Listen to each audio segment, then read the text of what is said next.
میرے رسول پاک علیہ السلام کا دروازہ سب سے بڑا دروازہ ہے، حضور کا دروازہ سب سے بڑا دروازہ ہے، لیکن میرے دوستو یاد رکھنا، نبی پاک علیہ السلام نے بھی لوگوں کو جب رستہ دکھایا ہے تو رب کریم کا رستہ دکھایا ہے، اللہ کا رستہ دکھایا، اللہ کریم کا رستہ دکھایا، لوگوں رب کی طرف توجہ کرائی۔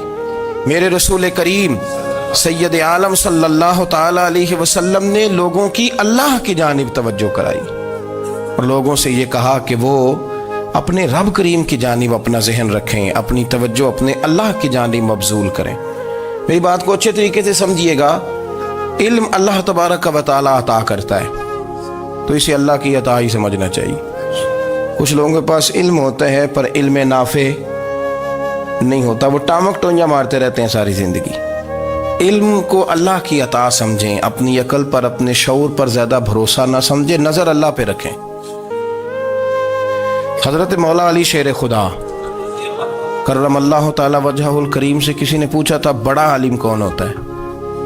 ہمارے ہاں تو اب وہ والے عالم پائے جاتے ہیں نا اللہ ماشاءاللہ، جو ممبر پہ بیٹھتے ہیں تو دعوے ہی دعوے ہیں، ممبر پہ بیٹھتے ہیں تو دعوے ہی دعوے ہیں، اس طرح کے عالم ہمارے ہاں پائے جاتے ہیں، وہ ہر بات میں دعویٰ کرتے ہیں، میں یہ کر دوں گا، میں وہ کر دوں گا۔ یہ مزاج علماء کا نہیں۔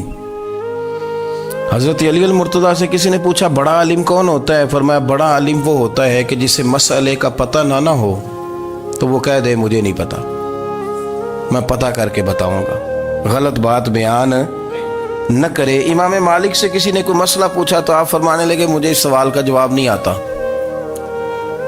ہمارے بزرگ سمجھاتے کیا ہیں؟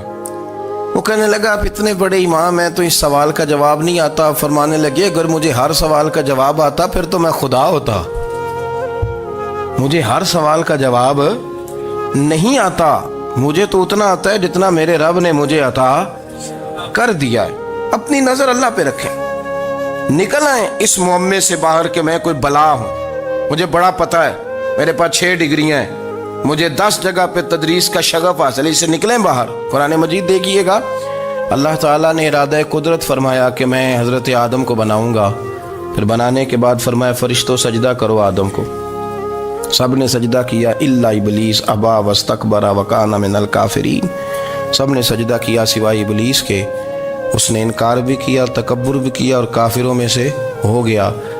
تو یہ جب اللہ تعالیٰ نے سجدہ کرایا تو کیسے کرایا؟ اللہ تبارک و تعالیٰ نے نا حضرت آدم کو علم سکھایا خود، وعلم آدم الاسماء کلہا، خود اللہ فرماتے ہیں کہ میں نے جناب آدم علیہ السلام کو تمام اشیاء کے نام سکھائے، سب اشیاء کے نام سکھائے۔ تو وہ چیزیں پھر میں نے نا، اللہ فرماتے ہیں میں نے فرشتوں پہ پیش کی، میں نے کہا کہ بتاؤ ان کے نام کیا ہے، تو فرشتوں نے جو جواب دیا ہے وہ سمجھنے والا ہے۔ اللہ نے چونکہ خود علم سکھایا تھا حضرت آدم کو، جناب آدم سکھایا تھا لیکن فرشتوں کو نہیں سکھایا تھا، تو اللہ کریم نے فرمایا فرشتوں اب یہ بتاؤ ان چیزوں کے نام کیا ہیں؟ تو فرشتے کیا کہتے ہیں؟ فرشتے عرض کرتے ہیں قالوا سبحانک لا علم لنا۔ آپ کبھی یقین کریں اس چیز کی لذت لیں تو مزہ آ جائے۔ کہا قالوا سبحانک، کہنے لگے تو پاک ہے، قالوا سبحانک، کہنے لگے تو بھئی آدم علیہ السلام کو نام سکھا لیے، پھر فرشتوں کے سامنے وہ چیزیں پیش کر کے کہا ان چیزوں کے نام بتاؤ، تو فرشتے کیا کہتے ہیں؟ کہتے ہیں قالوا سبحانک، تو پاک ہے، لا علم لنا، ہمارے پاس کوئی علم نہیں، الا ما علمتنا، ہمیں تو اتنا پتہ ہے جتنا تو نے ہمیں سکھا دیا، ہمیں تو اتنا پتہ ہے جتنا تو نے ہمیں، لا علم لنا، ہمارے پاس کوئی علم نہیں ہے، اتنا ہی پتہ ہے جتنا تو نے ہمیں سکھا دیا ہے، اس سے زیادہ ہمارے پاس علم۔ اور یہ کیوں تو نے ہمیں جتنا سکھایا اتنا پتہ ہے؟ فرشتے یہ نہیں کہتے یا اللہ تو زیادہ سکھا، آدم کو دیا تو ہمیں بھی دے، یہ نہیں فرمایا، فرمایا انک انت العلیم الحکیم، اے اللہ تو علم والا بھی ہے اور حکمت والا بھی ہے، تجھے پتہ ہے کس کو کتنا دینا ہے، جتنا تو نے مناسب سمجھا جناب آدم کو دیا اور جتنا تو نے بہتر سمجھا وہ تو نے ہمیں عطا فرمایا۔ تو اگر آپ کے پاس علم ہے، کہیں نالج ہے، اس کو اللہ کی عطا سمجھے۔ ہمارے ہاں بہت سارے لوگ بن کے بیٹھ جاتے ہیں، میں اکثر کہتا ہوں کہ پھر وہ دعوے کرتے ہیں میرے علاقے والے جاہل ہیں، میرے شہر والے جاہل ہیں، میرے خاندان والے پڑھے نہیں، یہ آپ کا دعویٰ ہے، یہ آپ کو خراب کر دے گا۔ ہم نے بہت سارے ایسے لوگ دیکھے جو بہت بڑے عالم تھے، لیکن اللہ جب لینے پہ آیا تو عقل ہی لے گیا، شعور ہی چلا گیا، حافظے ختم ہو گئے۔ آپ دیکھتے ہیں بڑھاپے میں کچھ لوگ ایسے ہوتے ہیں کہ جن کو یہ بھی یاد نہیں رہتا کہ میرا نام کیا ہے، میں کہاں ہوں، مجھے کدھر جانا ہے۔ تو اس وقت سے اللہ کی پناہ مانگیں اور اپنی نظر اپنے رب کریم کی جانب رکھیں، اللہ کی جانب اپنی نظر کو مبذول رکھیں۔ دوسری بات، علم کے بعد ایک چیز آتی ہے جس کا نام ہے ہدایت، جس کا نام ہے تقویٰ، جس کا نام ہے پرہیزگاری، جس کا نام ہے عمل، عبادت، ریاضت۔ یہ بھی اسی وقت ہی نصیب ہوتی ہے جب میرا رب کریم نصیب فرما دیتا ہے۔ ہم نے نا نیکی کا اپنا اپنا سٹیٹس بنا لیا ہے، اپنا اپنا معیار بنا لیا ہے۔ کچھ لوگ کہتے ہیں کہ جناب مسجد میں سیمٹ کا توڑا دینے سے بہتر ہے کسی غریب کو آٹے کا تھیلا دے دو۔ اب اس نے اپنا مزاج بنا لیا نا نیکی کا، اس نے اپنا سٹیٹس بنا لیا۔ میرا یہ سوال ہے کہ نبی پاک صلی اللہ تعالیٰ علیہ وسلم جب مدینہ شریف آئے تھے تو حضور نے سب سے پہلے غریبوں میں آٹا تقسیم کیا تھا کہ سب سے پہلے مسجد بنائی تھی؟ کیا عجیب لوگوں کا رنگ ہے، اپنی مرضی کی ہدایت، اپنی مرضی کا تقویٰ، اپنی مرضی کا معیار۔ مسجد کوئی بڑا چھوٹا خطیب بھی میری طرح کا ہو نا تو وہ مسجد میں بیٹھ کے جب نبی پاک کی بات کرتا ہے تو کہتا ہے میرے رسول پاک غریبوں کا سہارا بن کے آئے۔ وہ غریبوں کی بات کرتا ہے، مسکینوں کی، لاچاروں کی، کمزوروں کی بات۔ تو مسجد ہی تو وہ ادارہ ہے جہاں سے غریبوں کی بات ہو رہی۔ تو اب لوگوں نے غریب کو اور مسجد کو لڑانا شروع کر دیا، اس کو لڑاؤ کہ مسجد میں پیسے دینے سے بہتر ہے آپ غریب کو آٹے کا تھیلا دے دیں۔ آپ یہ کیوں نہیں کہتے کہ مسجد میں بھی آپ توڑا دیں ایک سیمٹ کا اور ساتھ غریب کو بھی خدمت کریں؟ یہ کیوں نہیں تقویٰ؟ اپنی اپنی مرضی کا مزاج، اپنی اپنی۔ کچھ لوگ کہتے ہیں چھوڑو جی، ساری زندگی انسان نماز پڑھتا رہے اور پھر گالیاں بھی دیتا رہے، بندہ داڑھی بھی رکھ لے اور جھوٹ بولنا بھی نہ چھوڑے۔ تو یہ آپ نے اپنے پاس سے تقوی کا معیار بنایا۔ گالی دینے کا گناہ ہے اور داڑھی رکھنے کا ثواب ہے۔ تو اگر آپ داڑھی رکھے ہوئے ہیں اور آپ کوئی غلطی کر رہے ہیں تو اس سے آپ کی داڑھی کا ثواب ختم، اللہ کرے آپ کو سمجھ آئے میری بات۔ آپ کوئی غلطی کر رہے ہیں، داڑھی کا ثواب اس سے ختم، وہ اپنی جگہ پہ قائم ہے چیز۔ اپنی مرضی کا کیوں تقوی کا معیار بناتے ہیں؟ تقوی کا مزاج اپنی مرضی کا نہ بناؤ۔ اللہ کی بارگاہ سے دعا مانگو کہ یا اللہ ہمیں ہدایت کا نور عطا فرما، اللہ تو ہمیں رستہ دکھا، تو بتا کہ ہدایت کیا ہے۔ تو رب فرماتا ہے اللہ ولی الذین آمنوا، اللہ مومنوں کا مددگار ہے، یخرجہم من الظلمات الی النور، وہ انہیں اندھیروں سے نکالتا ہے اور نور کی طرف روشنی عطا فرماتا ہے۔ اندھیروں سے نور کی طرف اللہ لاتا ہے۔ اللہ ولی، اللہ مومنوں کا ولی ہے، وہ انہیں اندھیروں سے نور کی طرف نکالتا ہے۔ ہدایت ہمیشہ اللہ کی طرف سے سمجھے۔ جب وہ نماز کی توفیق دیتا ہے تو اپنے فضل سے دیتا ہے، جب وہ ذکر کی توفیق دیتا ہے تو اپنے فضل سے۔ ہم سمجھتے ہو جی فلانا نہیں پڑھ رہا بڑا بیوقوف ہے، فلانا نہیں پڑھ رہا، تو تم کیا اپنی عقل کے زور پہ پڑھ رہا ہے؟ میں جی اللہ کے فضل سے 2 سپارے پڑھتا ہوں، تو کس پہ احسان کرتے تو 2 سپارے پڑھ کے رویا کر کہ اگر مالک تو بڑا قریب نہیں۔ بڑے لوگ ہیں جن کو پورا قرآن حفظ ہے پر انہیں پڑھنے کی توفیق نہیں، تو انہیں فضل کیا اور مجھے توفیق دے دی ہے پڑھنے۔ رویا کر، پڑھ کے رویا کر، راتی ساری کر کر زاری، وہ نیند اکھاں تھی توندے تے فجرے اوہی گناہگار کہاون سب تو نیوے ہوندے۔ مہربانی کریں، ڈریں، نیکی کریں تو پھر ڈریں، پھر احساس پیدا کریں، پھر اپنے اندر وہ کمزوری لائیں کہ توبہ توبہ مجھے تو پتہ ہی نہیں، تو جانتا ہی نہیں۔ حضرت سیدنا امام اعظم ابو حنیفہ رحمۃ اللہ تعالی علیہ کے ساتھ ایک شخص کہتا میں نے نماز پڑھی تو عشاء کی نماز تھی۔ یہ جو لوگ بڑے ہوتے ہیں نا، جن کے پیار کرنے والے بڑے ہوتے ہیں، ان کے گرد خوف بھی بڑا ہی ہوتا ہے، انہیں بڑا ڈر لگتا ہے، بڑی بعض اوقات آزمائش ہوتی ہے ان کی۔ عشاء کی نماز کہتے پڑھی تو امام صاحب نے نا عشاء کی نماز میں تلاوت کی آیتیں فَمَن يَعْمَلْ مِثْقَالَ ذَرَّةٍ خَيْرًا يَرَهُ وَمَن يَعْمَلْ مِثْقَالَ ذَرَّةٍ شَرًّا يَرَهُ، فرمایا جو ذرہ برابر خیر کرے گا وہ بھی قیامت میں دیکھے گا، اور جو ذرہ برابر شر کرے گا وہ بھی قیامت میں اس شر کو دیکھے گا اس کے سامنے آئے گا. تو وہ شخص کہتا ہے کہ سارے لوگ نماز پڑھ کے چلے گئے تو امام صاحب رحمۃ اللہ علیہ نے اپنی داڑھی پکڑی رو رہے ہیں. کہتے ہیں وہ ذرہ برابر نیکی کا بدلہ دینے والے، وہ ذرہ برابر شر پہ سزا دینے والے میری سفید داڑھی کو دیکھ. مالک میرے ذرے ذرے سامنے نہ لانا، لوگ تو میری بڑی قدر کرتے ہیں دنیا، میں تو بڑا پہچانا جاتا ہوں، لوگ تو میری راہوں میں پھول لیے کھڑے ہوتے ہیں، مجھے بڑا نوازتے ہیں. قیامت میں رسوا نہ کر دینا، میرے لیے مشکل ہو جائے گی. وہ کہتے ہیں میں نے امام صاحب کا درد دیکھا، مجھے کوئی کام تھا تو میں چلا گیا. میں نے کہا کہ وہ اس وقت اللہ کے حضور حاضر ہیں تو میں دوبارہ آؤں گا. کہتے ہیں میں تہجد کا وقت آیا تو امام صاحب وہیں بیٹھے تھے اور ان کی داڑھی آنسوؤں سے بھری ہوئی تھی اور زور سے داڑھی پکڑی ہوئی. کہنے لگے مالک رسوا نہ کر دینا، قیامت میں رسوا نہ کر دینا. یار جو ہدایت یافتہ لوگ تھے وہ تو ڈرے ہوئے تھے، وہ تو سہمے ہوئے تھے، وہ تو کہتے تھے یہ اس کا فضل نہیں، اس نے بلا لیا، یہ اس کا کرم نہیں. حضرت باعزید بستامی کسی کافر کو دیکھتے تو رو پڑتے، کہتے مالک تو کتنا قریب ہے، یہ بے ایمان رہ گیا، تو نے اپنے فضل سے مجھے اپنے نبی کا غلام بنا لیا. وہ رو پڑتے. یہاں تو لوگوں کا دعویٰ ہی بڑا ہے.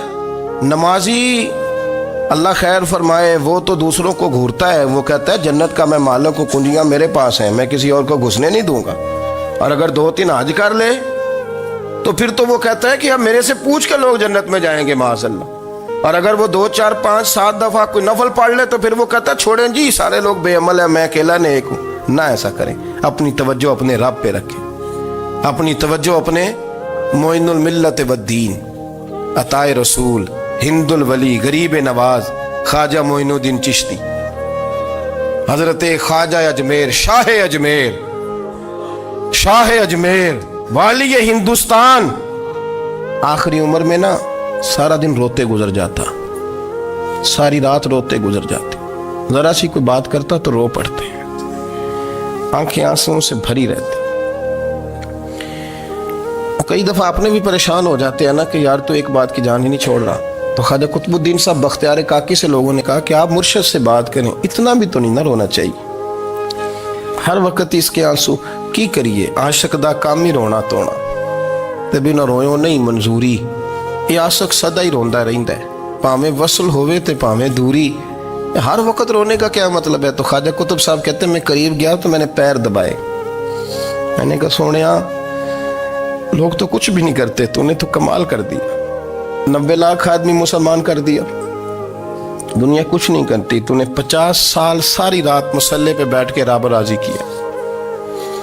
تو شہزادہ تھا، حضور کی اولاد تھا، لیکن معین الدین تیرا ایک پلاٹ بھی نہیں، تو نے طالب علم پالے، انہیں غریبوں کو دیا، انہیں نوازا، کوئی شے نہیں تیرے پاس، ہر چیز تو نے، ساری رات روتے ہو، سارا دن روتے ہو.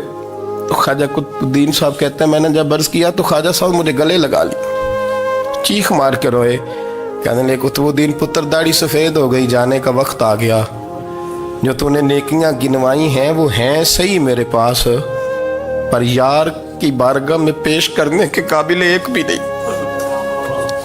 نہیں. تو بارگاہ تو دیکھ کتنی بڑی ہے، رسول کریم کی بارگاہ میں پیش کرنے کے قابل ان میں سے ایک بھی نہیں. تو آستانہ دیکھ کتنا بڑا ہے، کیا پیش کروں گا، کیا عرض کروں گا حضور کی بارگاہ میں، کس طرح.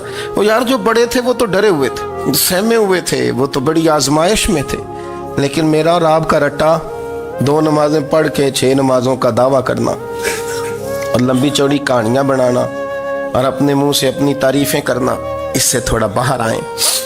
رزق بھی میرا اللہ ہی دیتا ہے، علم بھی اللہ دیتا ہے، رزق بھی. بڑے بڑے فقیروں کو مالدار ہوتے دیکھا، بڑے بڑے مالداروں کو فقیر ہوتے دیکھا، بڑے بڑے. میرے ایک بڑا سخی قسم کا سجن ہے، بڑا پیارا ہے، میں اسے سخی مانتا ہوں. میں نے اپنی پریشانیوں کے دنوں میں بھی اس شخص کو سخی دیکھا. ایک دن رات کو مجھے ٹیلی فون کر کے کہنے لگا کدھر ہو؟ میں نے کہا میں گھر ہوں. نہیں اکثر سفر میں ہوتے ہو نا؟ میں نے کہا طبیعت کیسی ہے؟ ٹھیک ہے، بس حال چال پوچھنا تھا. میں نے سمجھائی، میں نے کہا یار یہ کوئی مسئلہ ہے، ورنہ رات کے 2 بجے کوئی حال پوچھنے کو فون تو نہیں نہ کرتا.